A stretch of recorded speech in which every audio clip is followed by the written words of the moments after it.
Everyone said there would be no gifts this year. But then my brother's wife started opening luxury items. Worth more than my car. I didn't scream. I didn't cry. I just smiled, went home, and quietly shut down every account, every payment, every support they had started taking as their right.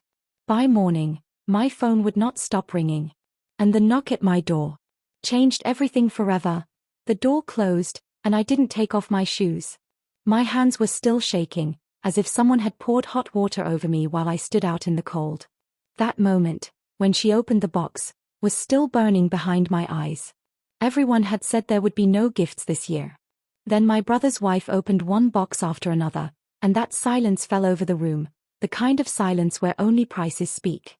A watch, a bag, a coat, names I had never learned to associate with myself. My car payment, my insurance deductible, my credit card interest, all of it crashed together in my head at once. I didn't scream. I didn't cry. I smiled. The kind of smile you learn when you're trying to survive. We were in an ordinary Chicago suburb, sitting around the same dining table where just last month I had spread out utility bills and tried to make the numbers add up. My brother laughed and said, "They were just good deals." His wife squeezed my hand. "You know us, we didn't buy anything unnecessary." I nodded. My mother slid another plate toward me, as if one more spoonful of food could fix everything. I thought about how these were the same people I had spent years telling, "Just this month, next week, I'll figure it out." When I got home, I didn't turn on the lights. I set my phone down on the table and opened my laptop. The same screen. The same passwords. The same accounts everyone assumed somehow took care of themselves. One by one, I checked them. The cell phone plan, streaming subscriptions, auto-pay on the car insurance, the small loan whose payments I had taken over temporarily. I remembered when I lost my job and cried for 2 weeks in private before quietly finding another one. I remembered never telling anyone what I had put on credit just to get dental work done. No one had asked. I clicked one button. Then another. Then a third. With every confirmation, I felt a small empty space open up, like air filling my chest. It wasn't anger. It was order. I stopped the payments. I withdrew the support. I closed the paths they had come to see as their right. I didn't write a message. I just logged out. By morning, my phone wouldn't stop. First a text from my brother, "What happened?" Then a call. Then a voicemail from his wife, her voice carrying the same tone she always used when things didn't go her way. "There must be some mistake. Please fix it right away." My mother called too. I didn't answer.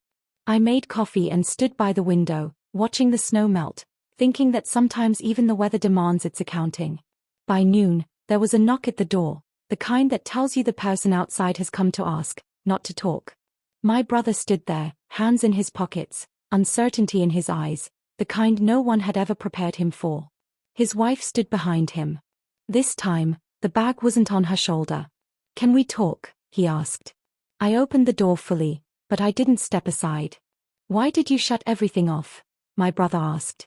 His voice carried the old habit, the assumption that an answer was owed to him. I said calmly, "Because I could." His wife spoke up. "We didn't do anything wrong." I smiled and nodded. "You never do anything wrong," I said. "I did. I got you used to it." We stood there in the doorway. I told them how much my car payment was, what my insurance deductible looked like, and how I had paid medical bills last year. I told them what I'd heard when I had asked for help myself. My brother looked down. His wife said, "We didn't know." I replied, "You didn't ask." My phone buzzed with a message, from my neighbor, an older woman who picks up my mail every Friday. "If you need anything, let me know." I thought about how this country runs on small miracles like that. No promises. Just presence. In the end, I said, "This isn't punishment. It's a boundary." My brother asked, "What happens now?" I answered, "Now you pay your own bills. And I pay mine." His wife opened her mouth to speak, then stopped. Maybe for the first time. When I closed the door, my hands weren't shaking. I turned on the lights. The house was the same, small, simple, but mine. I pulled out a piece of paper and made a list for myself. Job applications, a doctor's appointment, all the things I had always postponed. The phone was quiet. I knew it wouldn't stay that way, but for now, the silence belonged to me. That night, I slept well. There were no applause-filled dreams, no apologies waiting for me. Just a road I was walking alone, my steps landing where they should. In the morning, with my coffee, I caught my reflection wearing the same smile I'd had at the table the day before. The difference was that it wasn't armor anymore. It was mine.